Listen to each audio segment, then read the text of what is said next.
Tatalah keinginan. Kuncinya orang bahagia yang pertama. Dari keinginanmu yang beres, keinginanmu yang mudah dipenuhi, berarti segera kamu akan sampai pada kebahagiaan. Tapi kalau keinginanmu susah dipenuhi, ya masih lama bahagianya. Setelah keinginanmu beres, sekarang baru kamu ngitung kesenangannya. Kesenangan itu fitrah. Kamu nggak usah galau kalau, Pak, saya itu kok pingin seneng terus ya, Pak. Ya memang itu manusia, nggak ada manusia kok pingin susah. Setelah menyaksikan video ini, saya baru sadar ternyata memang fitrah kita sebagai manusia adalah mencari kesenangan. Kita mau melakukan sesuatu itu karena kita senang, karena kita menginginkan hal tersebut. Lantas mengapa kita harus menyaksikan video ini sampai selesai? Karena Dr. Fahrudin Faiz menjelaskan bagaimana cara menggapai kesenangan, memanajemen kesenangan agar hidup kita menjadi lebih baik dan menjadi lebih indah. Kalau kamu bilangnya, Pak, dalam hidup saya mau susah, Pak. Oh itu, ya dibawa ke rumah sakit jiwa. Tidak ada orang yang kok cita-citanya susah. Itu fitrah. Nah, ada beberapa catatan dari Epikuros. Yang pertama apa? Meskipun kesenangan itu baik, tidak semua kesenangan harus dipenuhi. Pinter-pinter mengatur. Jadi, Pak, saya senang sekali kalau minum Coca-Cola, soft drink, dan lain-lain. Enak, tapi tidak harus kamu penuhi terus-menerus. Ya bisa kamu analogikan rokok. Kan ada yang ngerokoknya luar biasa itu. Seneng. Ya jangan terus-terusan. Mikirnya agak jangka panjang. Jadi meskipun kesenangan itu baik, tidak semua kesenangan harus dipenuhi. Tidak mentang-mentang kamu seneng terus, yo saya seneng mau apa? Kan banyak yang begitu. Banyak orang yang kalau berargumen dasarnya seneng dulu terus dicarikan argumen rasionalnya belakangan. Nah, jujurlah dengan dirimu sendiri, ya kamu sendiri yang ngerti mana kesenangan yang sebenarnya itu merusak. Khususnya dalam jangka panjang. Jadi rumus pertama orang bahagia itu tidak semua kesenangan harus dipenuhi. Ada kesenangan yang menyebabkan kesulitan. Kemudian ada kesenangan yang menyebabkan kesulitan sementara, tapi nanti menghasilkan kesenangan. Itu kita harus cermat benar ngitungnya. Kamu ke dokter itu kan dapat kesulitan sementara, sakit loh. Apalagi ke dokter gigi, mendengarkan suara mesinnya yang wing itu aja kamu sudah geli. Tapi kalau kamu nggak mau sakit sebentar, ya kamu akan merasakan sakit yang lama. Maka ikhlaskanlah sakit sebentar. Minum obat itu pahit, tapi kan sebentar. Setelah itu kamu nyaman. Ada jenis kesenangan kayak gini. Maka tidak apa-apa kamu susah sebentar demi kesenangan yang lama. Ada banyak hal. Belajar itu kan tidak enak. Lebih enak nonton TV, main HP. Tapi sumpek mau belajar sebentar, akan ketemu seneng yang luar biasa di masa yang akan datang. Jadi, tidak apa-apa. Kamu sumpek sebentar hari ini. Ngaji kayak gini masa enak? Ya kan? Kamu mending di luar, nongkrong, ngobrol, main gitar. Tapi, tidak enak sebentar. Mungkin besok ada senengnya. Masih mungkin ya kalau ngaji. Ya kan aku tidak ngerti konteks hidupmu masing-masing. Kamu sendiri yang bisa ngitung. Kok besok kamu malah menganggap ini hasilnya sumpek? Ya jangan ngaji. Pak, saya ngaji filsafat itu tambah stres, Pak, tiap hari mikir yang aneh-aneh. Loh ya jangan ngaji. Kalau kamu tetap ngaji, itu namanya bunuh diri. Nyari sumpek, wong hidup itu nyari seneng kok. Malah kamu nyari sumpek. Jadi, itu rumus selanjutnya lebih baik membatalkan satu keinginan daripada berupaya terlalu keras mendapatkan keinginan itu sampai mengorbankan banyak hal yang lebih penting. Itu juga rumus selanjutnya. Jadi ya lebih baik nggak nonton sepak bola daripada besok dimarahi dosen karena nggak masuk kuliah. Nah, itu membatalkan. Jadi nanti malam nggak usah nonton sepak bola, mesti kalah. Jadi itu rumusnya. Jadi lebih baik apa dikorbankan keinginan itu kalau dikejar malah mengorbankan yang lebih penting. Oke, itu rumus selanjutnya. Kemudian, ya kayak tadi, kadang-kadang orang harus menanggung sakit sebentar demi kesenangan yang lebih panjang. Atau kesenangan yang lebih lama. Atau kesenangan yang lebih dalam. Sakit sebentar tidak apa-apa. Itu rumusnya kesenangan yang kedua. Jenisnya kesenangan ada dua. Kita tadi bolak-balik ngomong kesenangan. Ada kesenangan kinestetik, ada kesenangan statis. Kinestetis itu coraknya fisikal biasanya, alamiah, senang, nyaman, enak. Itu kinestetik. Kalau statis itu yang sifatnya batiniah. Misalnya saya minum ini. Manis, nyaman, enak, fisiknya. Setelah manis, nyaman, ini kinestetiknya. Setelah itu, alhamdulillah puasaku. Ini statis, batinnya. Kinestetik itu bisa berubah-ubah. Tapi kalau batin yang statis ini lebih stabil. Ada kalanya ini nggak terlalu manis, tapi aku puas juga wong aku memang sedang haus. Ada kalanya terlalu manis, tapi tidak apa-apa aku puas juga wong anane mau ngiki piye meneh. Jadi yang dalam ini lebih stabil. Puas tidak puas itu ringnya lebih luas daripada yang kinestetik. Jadi ada dua jenis kesenangan. Kesenangan kinestetik itu biasanya kalau kita memenuhi kebutuhan alamiah, kebutuhan natural, itu kinestetik. Kebutuhan natural itu kan bisa berubah-ubah. Begitu kebutuhan natural terpenuhi, kita akan masuk ke kesenangan statik. Yang kebutuhan natural itu kinestetik. Jadi rumusnya itu. Seneng itu kan dari lahiriah ke batin. Awas keliru. Batin saja nggak bisa, Pak. Batin saja bisa, cuma sumbernya pasti dari lahiriah. Cuma lahir ini beragam, saya bilang tadi. Bisa macam-macam. Ujungnya pada kepuasan yang sama, ketenangan yang sama. Dari lahiriah yang beda-beda.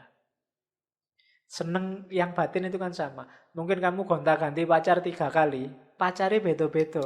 Tapi tenang dan puasnya sama. Ya puas. Seneng aku. Tenangnya kan sama.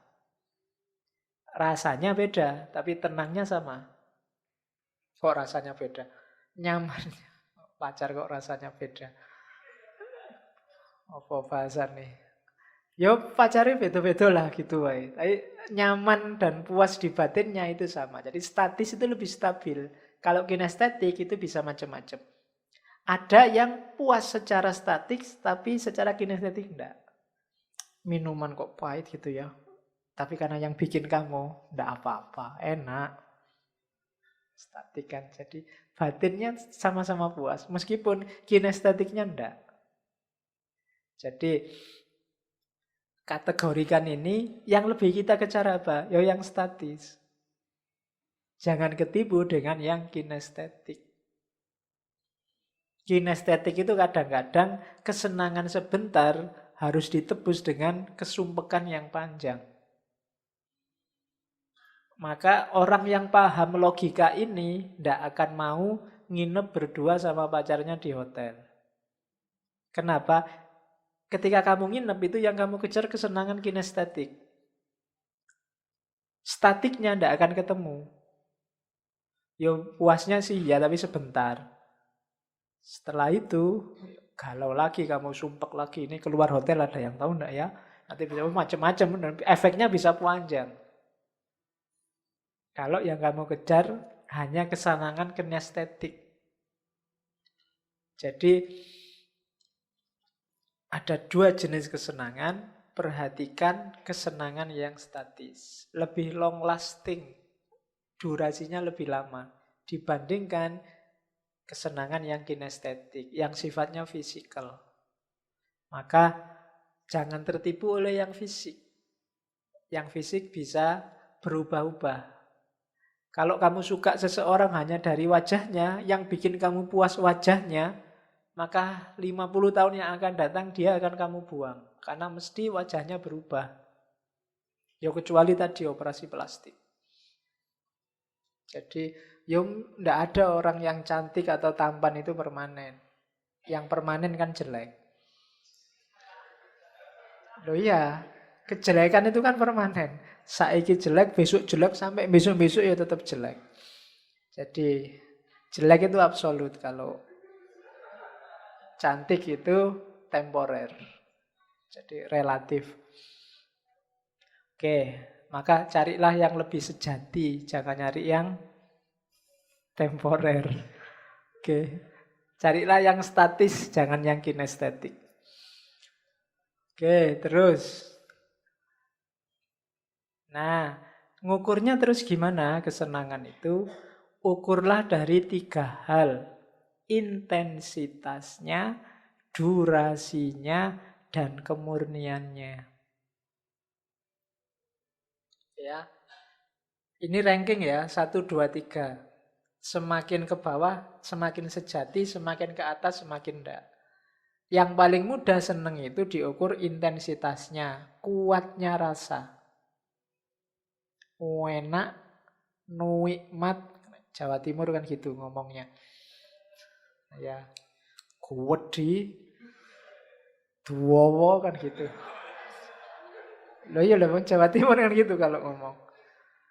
Kalau orang Jogja kan duwowo jadi dowi. Kurang mantap. Jawa Timur duwowo sepure. Kuwedi.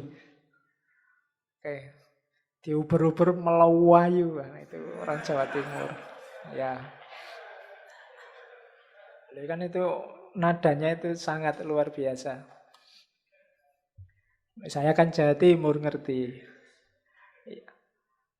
Oke, yang bikin kaget dulu waktu saya ke Jogja pertama ditanya di warung itu, Mas makannya ikan apa? Saya ikan kerupuk aja Bu.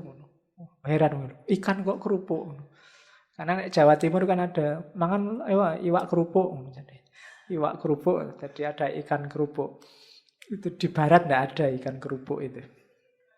Adanya di Jawa. Iwak tempe barang itu tidak ada.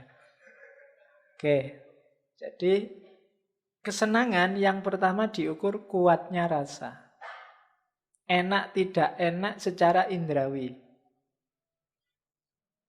Melihat yang cantik itu intensitas. Merasakan makanan enak itu intensitas. Meraba yang halus itu intensitas. Mencium yang wangi, membau, kalau mencium itu kan beda. Membau yang wangi-wangi itu intensitas. Kuatnya rasa. Tapi ini pendek biasanya. Perhatikan juga durasinya. Carilah kesenangan yang durasinya lebih lama. Meskipun intensitasnya sebentar, tapi durasi senangnya lama. Mana yang senyumnya membahagiakanmu lebih panjang. Itu biasanya lebih menyenangkan. Jadi melihat senyumnya dia sampai berminggu-minggu aku tidak akan lupa. Itu berarti durasinya lebih lama. Dibandingkan yang seneng sebentar terus sudah lupa besok. Itu berarti durasinya pendek. Pilihlah yang durasinya lebih lama. Atau ada yang lebih menyenangkan lagi dibandingkan itu apa? Yang lebih murni. Yang lebih murni apa? Yang tidak ada rasa sakitnya sedikit pun. Hampir semua kesenangan itu melewati rasa sakitnya. Ada rasa sakitnya.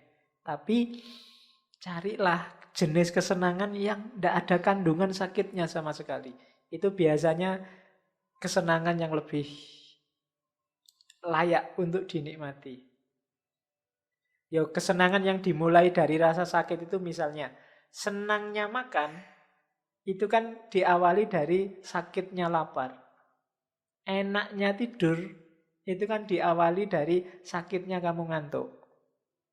Ngantuk itu kan sengsara. Pokoknya kamu degluk, degluk itu kan luar biasa sengsaranya. Tapi setelah sakit ini kamu mengalami nikmat apa? Tidur. Makan juga begitu. Kalau makanmu tidak didahului lapar, nikmatnya berkurang. Berarti makan itu senangnya tidak murni. Senang yang murni itu contohnya kayak tadi, persahabatan. Ini kan senangnya murni. Kesehatan.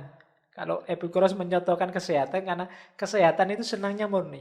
Nggak didahului sakit. Lu Pak harus sakit dulu enggak?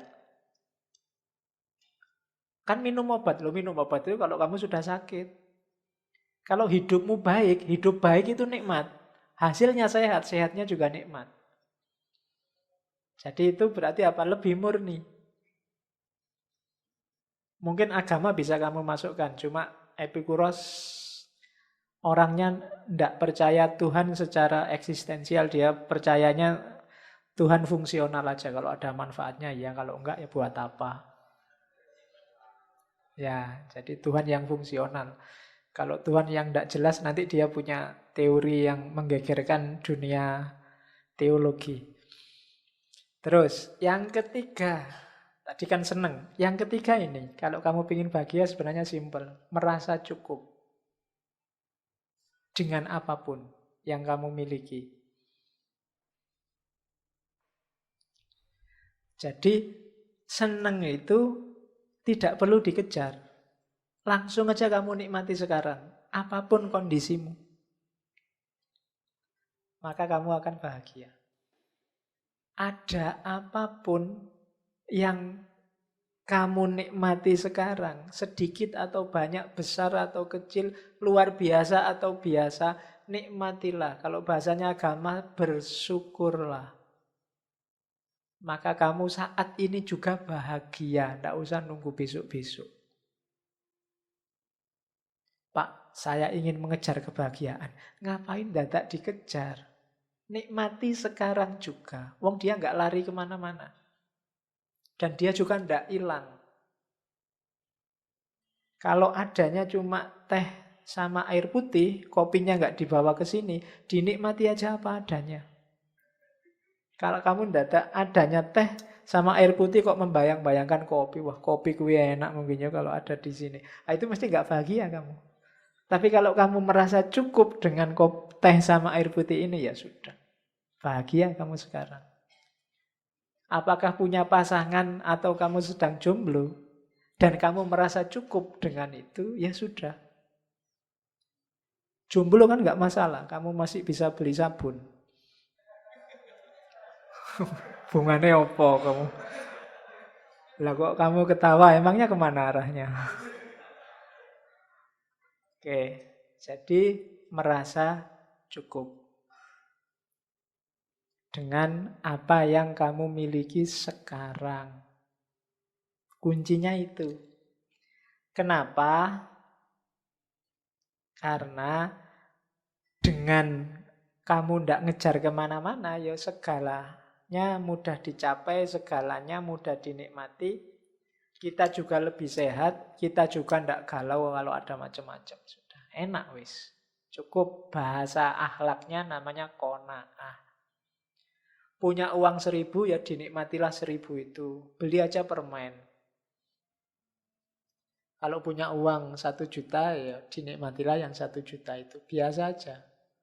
Jadi cukup dengan apapun yang kita miliki sekarang. Nah, itu sumber kebahagiaan yang ketiga.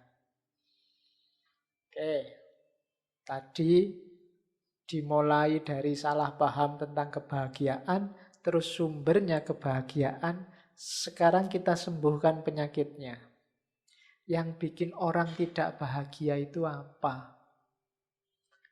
Epikuros punya teori, namanya tetrafarmakos. Kayak namanya obat ya, artinya memang obat. Ya. Cuma kamu cari di apotek nggak ada. Kamu cari di apotek, Mbak beli Tetra Farmakos, nggak ada. Ya, adanya di Epikuros. Tetra Farmakos itu artinya 4 obat. Biar kamu jadi orang bahagia. Oke, 4 obat itu apa? Nanti kita jelaskan satu-satu ya. Yang pertama, Tuhan tidak perlu ditakuti. Kematian tidak perlu dicemaskan. Hidup yang bahagia, hidup yang baik itu gampang. Menahan penderitaan itu juga gampang. Obatnya 4 ini. Hidupmu pasti bahagia, katanya Epikuros. Dan itu di bukunya dia ngomong, meditate on these ideas day and night. Perintahnya Epikuros, coba pikirkan 4 hal ini, these ideas, siang atau malam. And the ones related to them. Dan hal-hal yang berhubungan dengan 4 hal ini. Both alone and with someone like yourself. Kamu pikirkan sendiri apa sama temanmu boleh. And you will never be badly disturbed. Kamu tidak akan bingung lagi, tidak akan galau lagi. Apakah kamu sedang bangun atau sedang mimpi. Obatnya 4 ini. Kalau nggak percaya, kamu pikirkan sendiri atau sama temanmu 4 hal ini. Yang pertama apa? Tuhan tidak perlu ditakuti. Maksudnya, kita tidak perlu takut sama Tuhan. Nanti Tuhan nggak perlu ditakuti, kamu menakut-nakuti Tuhan. Ya. Nah, jadi kenapa Epikuros ngomong gini? Karena sebagian besar kita, nama relasinya sama Tuhan itu relasi takut. Takut dikasih musibah lah, takut disiksa lah, takut Tuhan murka lah, takut. Itu yang bikin hidup kita tidak tenang. Wah ini, jangan-jangan Tuhan marah nih, masuk neraka deh aku. Wah, jangan selalu takut kita sama Tuhan. Katanya Epikuros, ini sumbernya hidup kita galau. Itu loh. Takut ada gempa, takut ada gunung meletus. Ini kalau Tuhan marah, ada banjir, ada gempa, ada gunung meletus. Wah, ini Tuhan sudah murka ini sama kita. Kan selalu begitu kita sama Tuhan. Katanya Epikuros, ini sumber kegalauan. Jangan takut, katanya Epikuros. Tuhan itu bukan sumber bencana. Kalau bis kan ada sumber kencono. Sumber bencono itu kan. Ya, Tuhannya bukan sumber kencono itu. Jangan diposisikan Tuhan sebagai sumber bencana. Itu yang bikin relasi kita cuma rasa takut. Katanya Epikuros, bencana yang terjadi itu jangan mengkambing hitamkan Tuhan. Itu ada rumusnya sendiri. Sudah ada hukum alamnya, ada sunatullahnya. Kenapa kok ada bis masuk jurang? Wah, ini takdir ini. Iya, kamu nyalahkan Tuhan lagi. Kalau dihitung rumusnya ada, mungkin supirnya ngantuk, mungkin bisnya nggak layak jalan, mungkin supirnya salah perhitungan, macam-macam. Mungkin jalannya licin, rumusnya kan itu. Jangan menyalahkan Tuhan. Kalau ada banjir, ya kamu sendiri ngerti rumusnya. Kalau kamu nutup got-got, kalau gaya hidupmu nggak bersih, kalau rumahmu ada di pinggir sungai, ya airnya datang. Air itu dari tempat yang lebih tinggi ke tempat yang lebih rendah, kan rumusnya itu.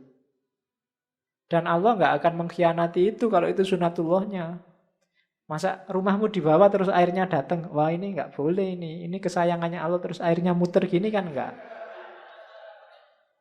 Jadi segalanya sudah ada rumusnya. Nggak usah kita nggak usah kita takut pada Tuhan gara-gara itu. Jadi seandainya kita percaya Tuhan, relasinya jangan relasi takut. Itu bikin hidup kita tidak tenang. Kadang-kadang kita sudah sholat bener, sudah ibadah bener aja masih ketakutan. Diterima nggak ya? Waduh, sholatku 50% nggak khusyuk, ini gimana? Takut terus.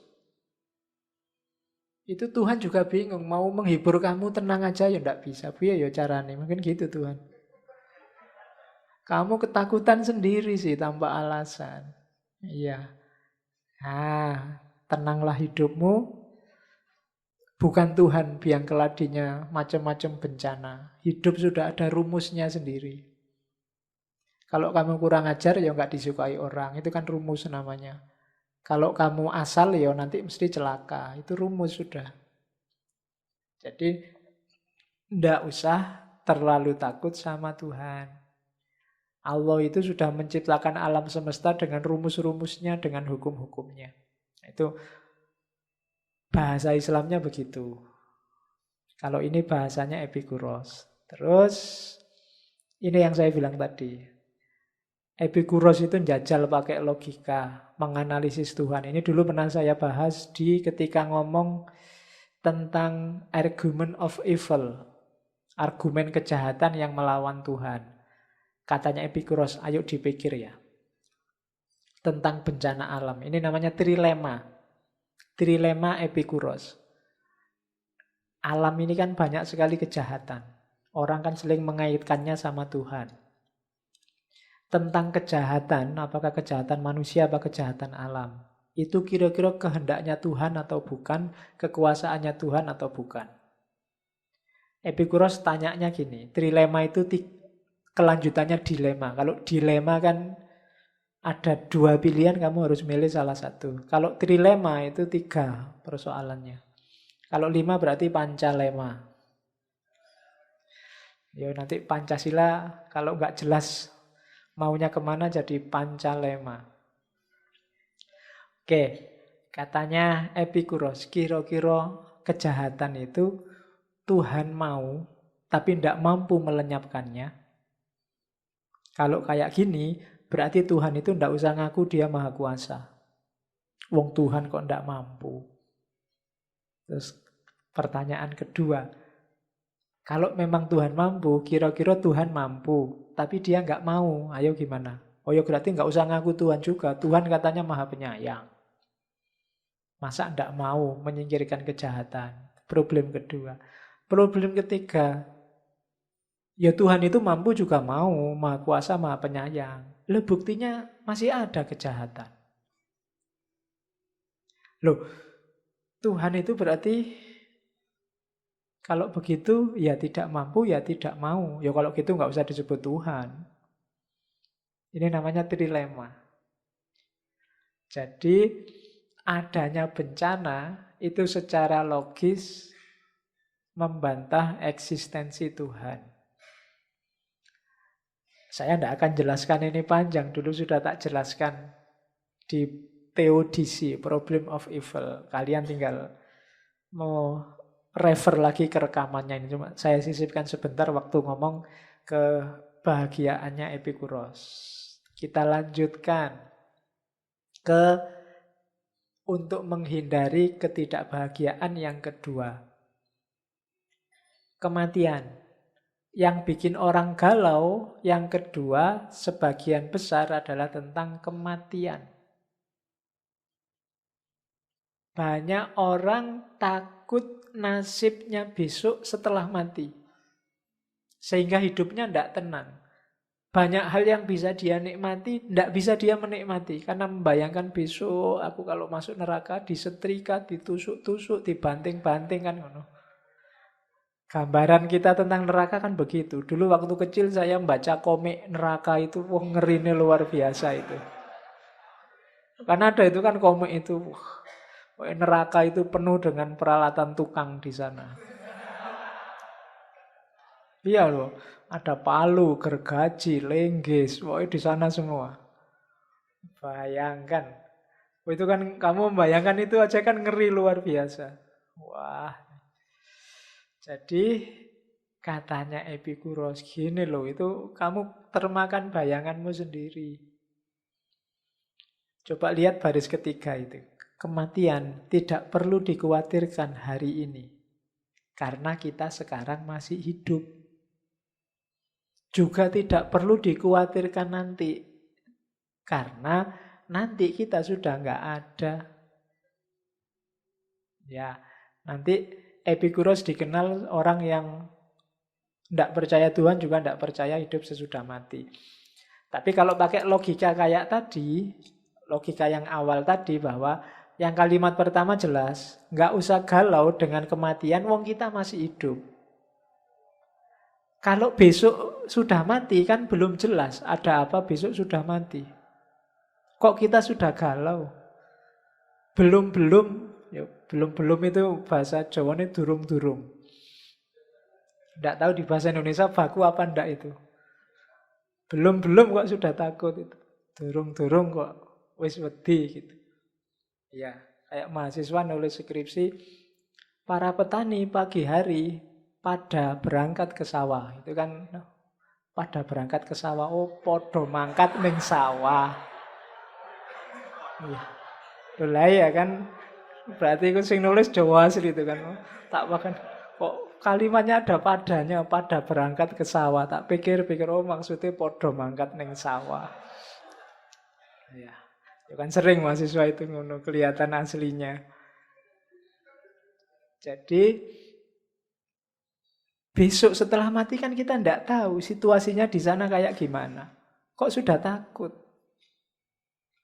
Sementara sekarang kita jelas masih hidup. Jadi ya wes nggak usah dibikin sumpek. Kalau kita hidup baik sekarang, ya besok insya Allah ya baik lah. Jadi nggak usah galau dengan kematian. Itu kan kayak semboyannya Gontor itu loh. Gontor kan punya semboyan, berani hidup, apa? Yang Gontor kan banyak. Jangan takut mati. Oke, kalau takut hidup, mati saja. Jadi jangan takut hidup, juga jangan takut mati. Biasanya orang yang sudah putus asa itu tidak berani hidup. Sementara orang yang sukses biasanya tidak berani mati. Sumber galau kita di situ. Kita uripe iki wedi terus. Tidak ada yang bikin kita santai. Takut terus, sama Tuhan takut, sama hidupnya sendiri juga takut. Sama masa depan yang tidak jelas kita juga takut. Besok jadi apa ya kita? Ya besok ya dilihat besok. Kamu galau untuk besok kok mikirnya sekarang. Nah itu kesalahan kita di situ katanya Epikuros. Kematian nggak perlu dikhawatirkan sekarang karena kita masih hidup. Dan juga nggak perlu khawatir nanti karena nanti itu kita sudah nggak ada, kita sudah mati. Jadi kematian tidak perlu dicemaskan, singkirkan kecemasan itu. Mati itu kan berakhirnya pengalaman indrawi katanya Epikuros. Kita takut sakit, kita takut itu kan indrawi. Begitu kita mati, jasad indrawi kita sudah selesai. Sudah mengurai, sudah dikubur, sudah selesai. Seandainya ada rohani, ya nanti roh itu kan yang masih ada. Epikuros ini kalau dalam filsafat pewaris atomisme. Demokritos, dia percaya bahwa hidup ini modelnya adalah atom. Isinya cuma dua, atom sama kekosongan. Jadi nanti susunan-susunan atom inilah yang bikin alam semesta ini macam-macam. Susunan atom tertentu melahirkan kayu, atom tertentu melahirkan batu, struktur atom tertentu melahirkan manusia, dan seterusnya. Atom-atom ini sifatnya abadi kalau di atomisme, dan itu diwarisi oleh Epikuros dari Demokritos, filosof Yunani awal, filosof alam. Kalau kalian susah menggambarkan atom, bayangkan mainannya anak kecil-kecil, Lego. Lego itu kayak atom macam-macam itu, Legonya sama, cuma kombinasi-kombinasi Lego itu bisa melahirkan barang macam-macam. Bisa jadi robot, bisa jadi kapal, bisa. Itu karena cara nyusun Lego. Itu kombinasi antara Lego dengan ruang kosong. Nah, alam semesta juga begitu. Bahannya namanya atom, nanti konstruksi macam-macamnya melahirkan isinya alam semesta ini. Itu atomismenya. Sengaja nggak saya angkat di sini kapan-kapan kalau kita ngomong metafisika yang masuk ke atomisme. Jadi yang kedua, untuk bahagia ndak usah takut mati. Yang pertama, nggak usah takut Tuhan. Yang ketiga, nggak perlu terlalu dalam mikir mencari bahagia. Untuk bahagia itu mudah. Cara untuk bahagia apa? Nikmati hal-hal sederhana di sekelilingmu secukupnya, jangan berlebihan. Perhatikan kata-kata sederhana dan secukupnya. Sederhana, tapi kalau kamu menikmatinya berlebihan, tidak akan lahir nikmat. Minum air putih itu sederhana, tapi kalau kamu overdosis air putih, sama, masuk rumah sakit juga. Kalau nggak percaya boleh dicoba. Sekali minum sak galon misalnya. Oh, itu sederhana. Alah Pak, cuma air putih aja kok. Iya, nuing sak galon. Ya tetap rumah sakit hasilnya. Jadi bahagia itu nikmatilah hal-hal kecil. Punyanya apa ya itu dinikmati. Punyanya HP jadul ya ndak apa-apa HP jadul. Punyanya HP zaman dulu bisanya cuma buat SMS, ya wis SMS-an aja ndak apa-apa. Nggak masalah. Nggak bisa buat internetan Pak. Ya ndak usah mikir, ndak usah bercita-cita internetan kalau HP-nya jadul. Yang bikin galau itu kan HP-mu HP jadul, keinginanmu untuk surfing dan main game internet yang susah itu. Ya mesti aja terus kamu galau. Kamu hidupnya di sini, cita-citamu kawin sama artis Hollywood, yaitu hidupmu galau. Kamu nggak menikmati yang sekelilingmu. Nikmati aja yang di sekelilingmu, yang kecil-kecil, yang sederhana, dan menikmatinya juga secukupnya, nggak usah berlebihan. Sudah selesai dan kamu bahagia. Oke. Terus, dan nggak usah takut, Pak, gimana kalau hal-hal kecilnya kita ndak punya? Ndak, pasti punya. Dan katanya Epikuros, hal yang menyenangkan sederhana itu biasanya lebih mudah kita peroleh. Nafas, paling enggak kan, ambekan itu kan gratis. Bisa kamu ambil kapanpun. Kamu buang kapanpun juga boleh. Ya kan? Ambil nafas gratis. Alhamdulillah masih bisa bernafas. Jangan sampai lupa loh ya. Ya. Kalau lupa, gawat itu. Bernafas saja lupa. Kalau lupa akan ada yang nyuruh. Kalau lupa bernafas, kamu pakai headset. Headsetnya bunyinya tarik, lepaskan. Tarik, lepaskan, biar nggak lupa. Jangan sampai lupa bernafas. Itu kan gratis. Teman. Loh, temanmu ini sebanyak ini kan teman semua. Nikmatilah. Punya kenalan di kelas, nikmati. Nikmati itu maksudnya bukan kok. Ya, jadi pikiranmu mesti merono kalau bahasanya. Jadi, banyak hal gratis sekelilingmu. Ngaji aja kamu dapat minum gratis, nikmati. Jadi yang sederhana dan enak itu mudah sekali kamu capek. Bahasanya Epikuros, alam ini menyediakannya bahkan berlebih untuk dirimu. Cuma kamu aja sering rewel, cerewet, minta yang lebih, menginginkan yang di luar jangkauanmu. Ya mesti wae hidupmu terus sumpek. Jadi rumusnya orang bahagia itu simpel. Nikmati yang sederhana dan gratis dan secukupnya di sekelilingmu. Sudah kamu bahagia. Makanya ada kata mutiara dari Epikuros, let us thank the wise nature for she had made the right thing easy and unnecessary thing heavier. Mari kita berterima kasih pada alam yang bijaksana. Karena alam menyediakan hal-hal yang baik, mudah diperoleh, dan hal-hal yang tidak penting lebih susah diperoleh. Tadi kan ada yang natural tapi natural penting, ada natural tidak penting, ada tidak penting. Kalau kamu jeli, yang tidak penting itu kan lebih susah diperoleh. Yang tidak alami juga lebih susah diperoleh. Yang natural lebih mudah diperoleh. Itu wise-nya nature katanya. Ya kalau kita hari ini itulah kebijaksanaannya Allah. Kebijaksanaannya alam. Terima kasih sudah menyaksikan video ini sampai selesai. Banyak hal yang kita pelajari di video ini di Ngaji Filsafat bersama Dr. Farudin Faiz. Saya berharap video ini bermanfaat. Beberapa menit video ini menurut saya banyak ilmu yang dapat kita terapkan dalam kehidupan sehari-hari sehingga kita lebih mudah dalam menggapai